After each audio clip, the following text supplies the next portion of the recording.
बापू 5 दिवस तुम्ही मुंबईमध्ये प्रचार केला. सध्या तुम्हाला काय वाटतं?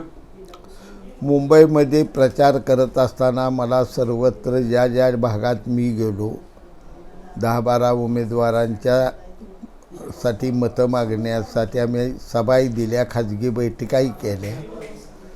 महायुतीला मला अत्यंत चांगलं वातावरण वाटले आणि मुळात उद्धव ठाकरे साहेबांना आता मतं मागण्याचा कोणताही अधिकार नाही असं माझं स्पष्ट मत आहे. कारण त्यांनी छत्रपती शिवाजी महाराजांनी सुरत लुटली म्हणजे महाराजांना लुटारूची उपमा दिली. हिंदू हृदय सम्राटांनी शिवाजी महाराजांच्या नावानं पक्ष काढला आणि आज उद्धव ठाकरे महाराजांनाच लुटारू अशा संबोधत आहेत.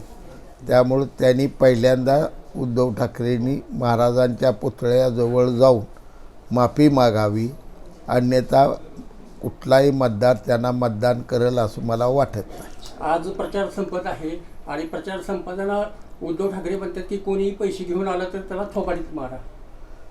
पैसे घेऊन आल्यावर मारा, पैसे घेऊनच नाला तर तुम्ही उगाचच मारणार का?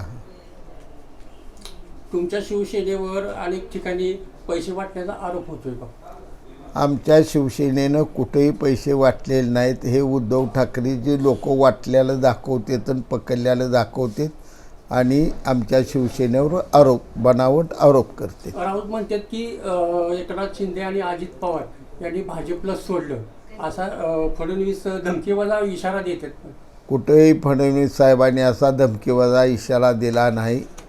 अनेक ठिकाणी भाजप, शिवसेना आणि अजितदादाची राष्ट्रवादी एकत्र काम करते आणि काही ठिकाणी मैत्रीपूर्ण लढती सुरू आहेत.